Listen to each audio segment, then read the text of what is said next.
Pet Talk UK, Pro Beez, late night in London, daytime out in Brooklyn, USA. I'm delighted to be joined by David Diamante. Back again. How you doing? Bro, Beez, how are you, man? Doing great. Nice to see you. Hey, do you know what? I was thinking the other day, hold on. It's been a little while since I've seen David. I think the last time we caught up officially was Kell Brook versus DeLuca out in Sheffield when times were good, pre-COVID-19.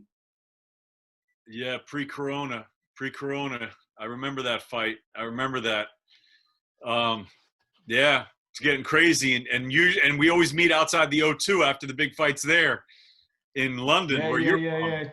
And I can smoke my cigar and we usually talk. But yeah, it's different times, man. Different times. But that's what it is. Things change. Got to adapt. Yeah. Obviously, look, we talk about timing being everything. You know, that's the saying. Timing is everything. Now, we're talking on the verge of boxing coming back out in the UK, back in America. Eddie Hearn giving his garden the opportunity to host potentially a fight camp. You see Bob Arum about to do shows in Las Vegas. PBC are rumored to have some shows that are about to pop up quite soon. Good times ahead, eh? I hope so. I think so. You know, look, it's been a couple months of a dry spell, no doubt. You know, the year started off great, man. We were down in Miami with the big fight there, then we were in London, then we had a big fight in Texas, then out in Manchester. So we had a lot of great fights at the beginning of the year, and this 2020 was set to be just cracking. I mean, we had some great fights on tap. And then, of course, this happened. But as you see, the major sports leagues and, you know, NBA is looking to get going, and UFC has started up, and like you said, Bob Arum and Eddie Hearn and PBC, and everyone's looking to pick it back up. So that's great. It's great for the fans, and it's great for you. It's great for me, and it's great for everybody as long as everyone stays safe and we follow the protocols. I'm looking forward to it. So obviously, you know, it's been good to have a little bit of time off, but I'm ready to get back to work. Yeah. Do you know what? As a ring announcer, I'm just trying to figure out how you can kind of get that, get the vibe, get the energy, because potentially the fights are going to be behind closed doors. How is that going to affect you as a ring announcer in terms of that energy, that, you know, that charisma? Well, that's a great question. You know, it's a great question, and it's a real question. And there's no doubt that I thrive off of the live energy. I mean, I've always done that. You know, I used to be a DJ many years ago, and I started in 1988 at a radio station. And I'll tell you, I didn't like it at all because I was behind closed doors. There was no energy. I was in a studio, and I didn't feel it. When I got to the big nightclubs in New York and California, that's when I came alive. That's when it was lit for me, because there was a live audience, and you could see the people, and you could react to it, and you could vibe off the energy. Exactly. And I need that. I love that. And that's why I love calling NBA, and I love calling boxing. I love that energy.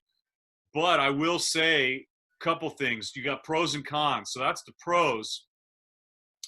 But the other thing is, first of all, the energy's in me. I always want to see a fight anyway. And, you know, I do believe part of my job as a ring announcer is to bring that energy and to really get those fighters hype, especially even like right before the final round. They're on their last legs, and they hear that, and they get super excited. Can you still see me? You still there? 100%. I can still see you. Okay, something came up with my internet here. So, you know, so there's that. And then the other thing too that I really love about, and I think this is a big pro to not having fans there, you guys can finally hear what guys that us at the front, the photographers, the judges, the commission, what we hear. I mean, we hear those just those rough body shots and just those punches. You can actually hear it, and you can hear the corner guys giving the instructions, and you know, it's real drama unfolding.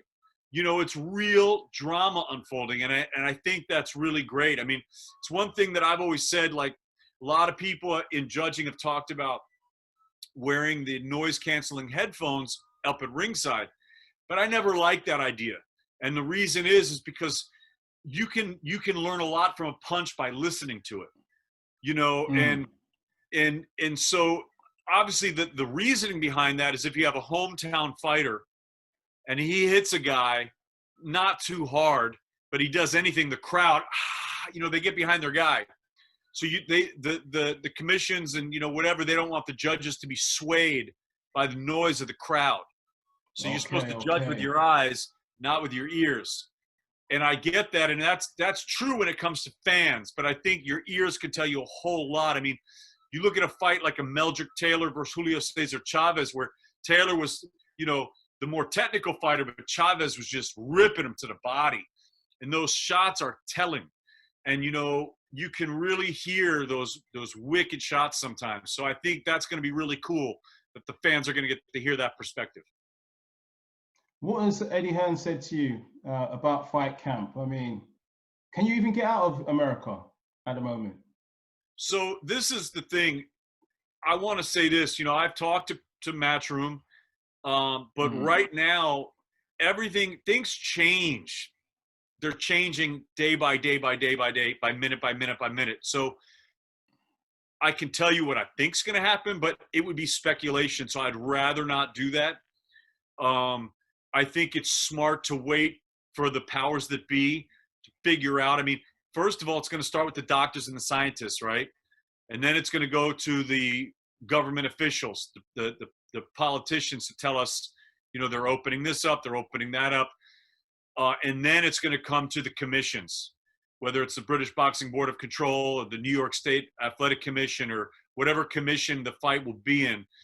I think it's going to be up to them to decide. So I wouldn't want to speculate on that. But I think we should be up and running pretty soon, I'm hoping. Would you make of, I've been watching a lot of stuff out in the States. I see Floyd is doing a lot of training, Floyd Mayweather. And I see him training Devin Haney. But then I'm scratching my head and I'm saying, hold on a minute. He looks after Tank. How I mean, what do you make of all of that? It's quite confusing. Well, that's interesting that you said that. You know, I don't think he necessarily trains Tank. I think that's more Snapper and those guys. But I think Tank is his promote. I mean, Mayweather's his promoter. Yeah, yeah. From what I understand. But Devin and Floyd have had a very long-standing relationship, so I think it goes deeper than that. And, you know, a lot of people are looking to Devin Haney to maybe be the next Floyd Mayweather and to kind of follow in his footsteps. And he's a top-looking fighter. I mean, he already has a belt, but he's a very talented young fighter. And there's a list of talented young fighters, and he's definitely up there on the top of the list. And you know, he's campaigning right now 135, and I believe that he needs to fight some of the – I mean, I would love to see him fight, obviously, Lopez, Ryan Garcia. I'd love to see him fight Gervonta Davis. I'd love to see him fight Vasily Lomachenko because he said he's going to move up. You know, he's still young, and he knows he's still growing into his body. I don't even know if he has man strength yet. He's been talking about campaigning up at 154. So – let's try to get him. I mean, there's several divisions. You got to go to 140 to 147 to get to super middle. So I feel like we should get those fights cracking sooner rather than later because there's a lot of great storylines there and a lot of great fights to be had. And these are fights that would cement these guys as legacies. Out in the States, do they give Haney that respect? Because I'm seeing a lot of talk about he didn't win the title in the ring. It's an email accreditation, email champion sort of thing. And is he getting that respect out in the States?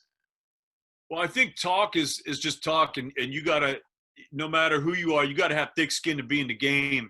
And you can't listen to that stuff. You gotta know who you are. And if you're a top-notch fighter like Devin Haney is, you're not gonna listen to that. You're gonna handle business and take care of who's the next guy in front of you. You know, you line him up and he knocks him down. So that's what your job is as a professional prize fighter, and that's what he has to do. People are going to talk all day long. There's haters on everyone. So, and if you don't have any haters, you better get you some. You're doing something wrong. So, talk is just that. It's about what happens in the ring, and I'd like to see these guys mix it up, and we can put that stuff to rest. I mean, I will say this. I was at the fight when Teofimo stopped Richard Comey, and that was impressive. I wanted to see him fight Lomachenko. That would have been great. I mean, but Devin Haney, he's looking really great too. Ryan Garcia, he's up and coming. I know he's really young, but he looks great too. It's a lot of great guys right now. So, man, let's get it on, man. 135 is a really exciting division, and Gervonta Davis also. I mean, he's a really exciting fighter. He's exceptionally talented, and he's got big pop. But the thing is, we need to see him against some of these names. That's it. And you mentioned big names. Adrian Broner, he's been making little headlines out in the States saying either Al Heyman gives him 10 million or he becomes a rapper full time. So what's the question? Yeah. How good of a rapper is Adrian Broner? I haven't heard any of the music yet, but what'd you make of that? Well, I mean, I can say this. I was doing an interview with Adrian, and he wanted to take the mic, and I wouldn't give it to him until the Showtime producer said, yeah, Dave, you can give it to him. Then I gave it to him. I mean, look, Adrian Broner is one of those guys that he was, again, very talented, but did he live up to his potential? I don't know. So his rapping skills, I have no idea about his skills on the microphone. That has yet to be determined. So I don't know. I haven't heard too much about AB lately, to be honest. Yeah, because there was talk before, I think about a month ago, that he was saying to Eddie Hearn that, look, I can make 135 to fight Haney. And it never happened. It never happened. Well, like I said, talk is just that. A lot of guys talk, but once the fight gets made, they sign on the dotted line. Let's take a look. I mean, there was a ton of talk with this fight with Maidana, and you see what happened there. Talk to me about, obviously, I've seen something today about Errol Spence going to come back against Danny Garcia. Interesting fight to bounce back in. I like that. Yeah, I like that fight. I mean, I'm a huge Danny Garcia fan. I think he's a really tough kid. I think he's a really good fighter. I don't think he's maybe the best out there, but I think he's definitely there up at the top. He's a tough outing for anybody. And it's going to be really interesting to see which Errol, how Errol Spence is after his accident. Thank God he seems to be okay, but we're never really going to know until we see him in the ring. I mean, sometimes you see guys get old overnight, and you never know if guys are the same. The real fight that we all want to see is, of course, Errol Spence and Terrence Crawford to find out who's the king at 147. And also you got Sean Porter there, and there's a lot of guys at 147. Mikey Garcia's campaigning there too. He's maybe wants to fight Manny Pacquiao. Keith Thurman's still there. All kinds of guys at 147 that could make some really interesting matchups. But I think Danny Garcia, like I said, he's not an easy outing for anybody. So that's going to be a tough fight for Errol Spence. It's a tough fight for Danny Garcia, but it's going to be very interesting to see how Errol Spence is after his accident. But at the end of the day, again, not to reiterate, but just to say, we want to see Errol Spence and Terrence Crawford. I think that's the real 147 fight. And sometimes, Pro Beez, it's a shame that these guys simmer a fight too long. I mean, I understand, you want to simmer that fight. You want to let it sit on the pot and get some flavor in it and get that public interest going before you really do it. But you can over simmer the pot and you can kind of burn the stew. And I think that's what happened with Mayweather Pacquiao. And that possibly now has happened with Errol Spence and Terrence Crawford. And I hope not, but it maybe is. And it's a shame because the fans and the fighters want it for their legacies, and the fans want to see these fights. But would it make more sense? Because I interviewed Derek James in Las Vegas before Wilder versus Fury, and he said that Crawford has to get his weight up first. He needs to have more signature wins before he takes on Crawford. Now, wait, who has to bring up their weight? He says that Terence Crawford needs to get his weight up in terms of not physically weight, but he needs to have some signature wins before he takes on Errol Spence Jr. so the fight becomes even bigger.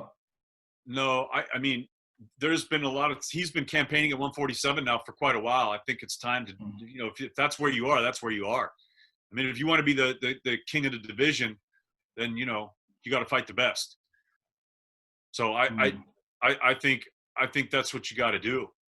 I mean, if that's where you want to campaign, then that's what it is. Because there was talk of Crawford potentially fighting against Kell Brook, which is that's an interesting fight. And if Crawford would have beat Kell Brook, then he fights Errol Spence, then that is a bigger fight, surely. Well, Errol Spence already beat Kell Brook, and I like Kell Brook a lot. I would like to see Kell Brook fight either Liam Smith. Well, I would love to. My favorite fight for Kell Brook would be the Amir Khan fight, if that could ever happen. But I think that, speaking of being over simmered, I think that one's done. I think the British public would still be into that fight, just because it's so big, but it's overcooked. I think that we lost the window on that fight, and I think that the real fight that we'd like to see right now, there's two really good fights that kind of involve some of those guys. I think Liam Smith, I think Beefy would be a great fight with Kell Brook, and I also think that Jesse Vargas against Liam Smith, that's starting to be kicked around, and I think that's a really good fight. So I like that fight too. But listen, I mean, I'd like to see Terence Crawford fight any of these guys. I mean, there's a lot of mixes and matches. It's not that there's only one fight to be made. I mean, there's so many different dance partners that could really work out well. But either way, especially now with this quarantine, guys are fighting so rarely. You just want the best matchups you can have when you have them. So that's why it's important. We want to keep these guys active and see these fights. Lastly, moving up to heavyweight, we had a chance to look at a lot of the heavyweights last year and at the early part of this year. I mean, who for you is reigning at the top? Who's number one? Is it Tyson Fury, AJ, Wilder, Tyson Fury, maybe? A lot of people saying Tyson Fury. I think we need to see AJ Fury. I think that would be a great fight. And I don't think it's as easy. I think a lot of people think that Fury would just blow out AJ. I don't think that's the case. I think AJ is a very different fighter than Wilder. And I also think that we can't even get to that fight yet because we still have Fury Wilder. And Fury Wilder 3, the rubber match is coming up, or supposedly, hopefully. And if that fight happens, I don't think it's necessarily going to be as easy as a lot of people think. I'm not saying that Fury's not going to win it. He looked stellar in fight number 2, but you never know what adjustments get made, and you never know what happens, what kind of shape guys come into, what their mental is when they come in. So you just can never count any of these guys out, especially someone carrying that dynamite in his fist like a Deontay Wilder to this day. So you just don't know. And AJ is a tough customer, man. And AJ's already tasted a defeat against Ruiz, and he came back and he slayed that dragon, and that was very hard to do. And he's become, I think, a lot mentally stronger since that. And he doesn't want to go through that again. So that fight, if it happens, I think it's going to be very interesting. It's an interesting fight. I mean, I think we need to see those fights to find out who's the kingpin. And there's still a lot of great fights out there. Let's get Dillian Whyte a crack at it. Or if he's going to fight Ngannou, Chisora and Usyk. Usyk's now up at the 200-plus 14-stone, 4-pound weight division, moving up from cruiser after cleaning out the cruiserweight division. Joseph Parker is still there doing some great stuff. I'm excited to see Joe Joyce and Daniel Dubois mix it up. Speaking of a domestic fight, that's a fight that I think the UK was really looking forward to. I, as a fight fan, was looking forward to seeing that. So Andy Ruiz is still out there. So there are a lot of good names, and he's training now. Ruiz is now training. In a different camp. Say it again. He's training with Canelo's trainer, Eddie Reynoso, yeah? He's with the Reynoso camp now. So it's going to be a different situation. So, Ruiz can fight, man. We know that. He came in out of shape. That was his problem. I think the dinner table was his problem. I think it's hard to say for anyone outside the camp to say, because you never know what's going on between a fighter and his trainer.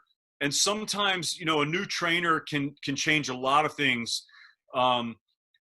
not just the way you fight, but sometimes the way you think. And sometimes it's just you need that fresh start as a fighter.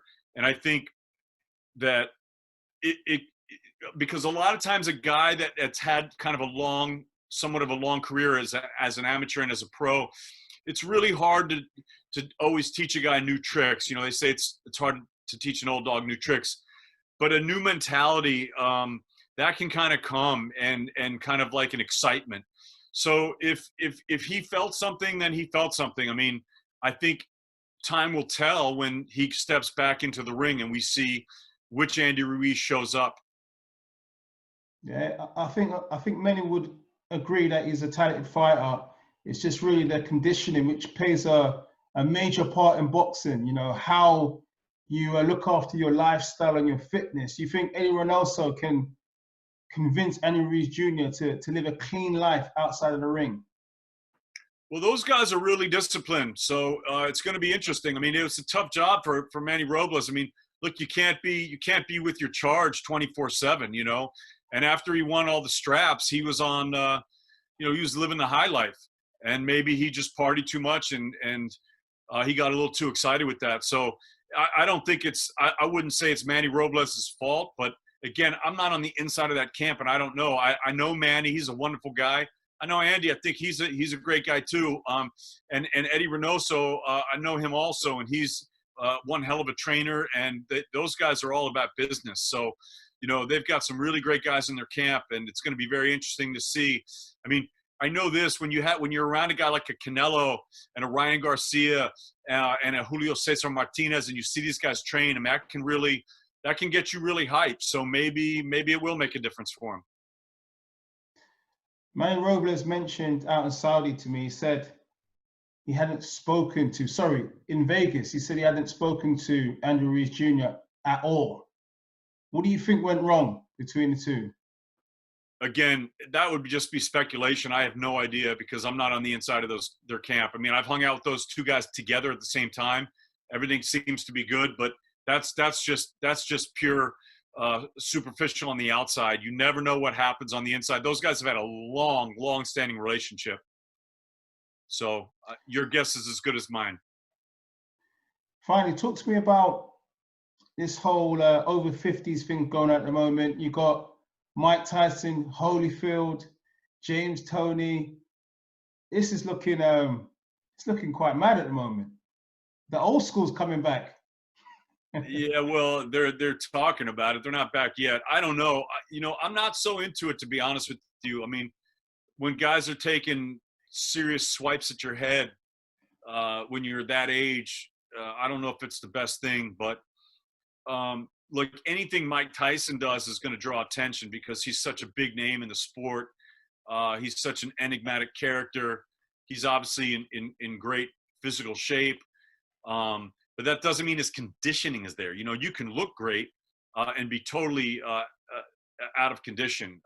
We've seen that before many times. I mean, we were just talking about Ruiz, and you remember in fight one with Anthony Joshua. I mean, he looked like an Adonis, like a statue, but his conditioning wasn't right in that first fight. The second fight, he was great, and he did what he needed to do. So he righted the ship. But to be 53 years old, Mike Tyson, going, he smokes his pot or whatever he does. He got his pot farm. I mean, that's a different situation. It's just not, to me, it's kind of sideshow stuff. I'm not really into it. You know, I mean, those guys had great legacies. All those guys. I love James Toney. I love Evander Holyfield, and of course, we all love Mike Tyson. But they've got great legacies, and you know, if it's for fun or whatever, that's one thing. But I'm not super into it. I mean, now I think Mike Tyson will come back in some form or fashion. I don't know if it'd be a real fight or an exhibition, but they want him to fight McNeely for like 1.1 million. BKFC has supposedly offered him 20 million for a fight. That's the bare knuckle fighting championship. Then Dana White, you know, he's very close with Dana White, and supposedly Dana says he's got a big offer that's coming out. I mean, you got guys like Frank Shamrock that wants to fight him, and Tito Ortiz. You know, everyone wants that name on their CV because Mike is Mike. But I'd like to see him stay retired. So I couldn't tempt you into just one last viewing of Holyfield versus Mike Tyson, part 3, baby. I'm gonna watch it. I'm gonna watch it. You know, and who knows? Maybe I'll announce it. I mean, look, I'm into boxing. I'm into fights. So if those guys go, I'm gonna watch it. I'm gonna be excited. But you just got to be careful at that age. That's it. It's like, look. Again, there's people smarter than me that know about that stuff. If those guys are healthy and ready to go and they want to do it, hey, let's mix it up. Did you see by any chance something online about Tyson Fury said that he got a call to have an exhibition fight with Mike Tyson, Tyson versus Tyson? I don't think that would fare so well for Mike at this point. But you know, it's interesting. I was at the Barclays Center the first time that Tyson Fury ever met his namesake Mike Tyson. I was there and I witnessed it, and it was pretty amazing. And at the time, I don't think a lot of people understood what was actually happening because there was a lot of other stuff. It was at a Deontay Wilder fight. It might have been Deontay Wilder, Artur Szpilka. I'm not 100% sure about that. I can't remember who Deontay was fighting, but it was definitely a Deontay Wilder fight at Barclays Center. And Tyson Fury was coming to the ring. You know, yeah. Huh?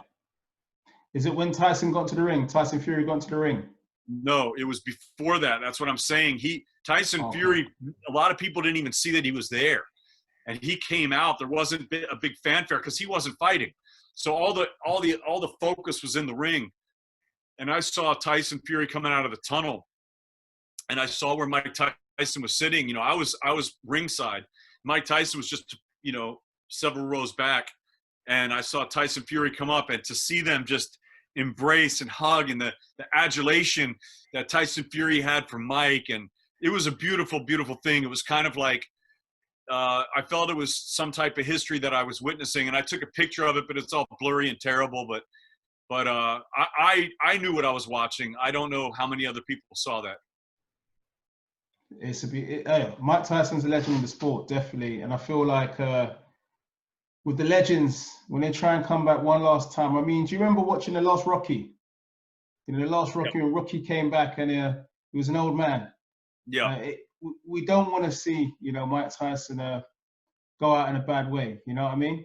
No, I don't think we ever want to see that. I mean, but again, he's a loved character. And, you know, I went to his one-man Broadway play that he had that was directed by Spike Lee. And I have to say it was actually really, really great. You know, George Willis wrote a book called The Bite Fight about the fight, obviously the famous fight with Holyfield Tyson 2. And he had me host it, kind of mediate it. And of course, Mike was there. And so, you know, I've gotten to be around Mike quite a bit, and he's an amazing guy, and he seems like he's in a good place in his life. He seems somewhat happy, although, you know, you never know, right? You can't judge people's insides from their outsides. You never can tell what's going on in the inside. But look, he's a loved figure. That I know. He's probably one of the most famous people on the planet. So, yeah, that's it. You know, Mike's he's Mike Tyson, man. And, you know, anytime you talk boxing with someone that's not a boxing head, the first name they throw out is Mike Tyson. Oh, I used to see all the Mike Tyson fights, you know. Yeah. Or they'll say, I haven't watched boxing since Mike Tyson. You know, he's the name that they bring up. He's the bar But that's unfortunate because so much has happened since. Yeah, I must say, you know, I wouldn't mind seeing Mike Tyson against Stone Cold Steve Austin one more time as well. Well, he did something, I think, in wrestling. I saw him something with pro wrestling. He ripped his shirt off, and then it kind of wouldn't rip, and that was a little embarrassing. Yeah, AEW, yeah. Yeah. It's crazy. It's crazy. Hey, look, we can politic for hours, but we're glad to have you on. You know, it's good to get David Diamante on the show. Pet Talk. Make sure you subscribe.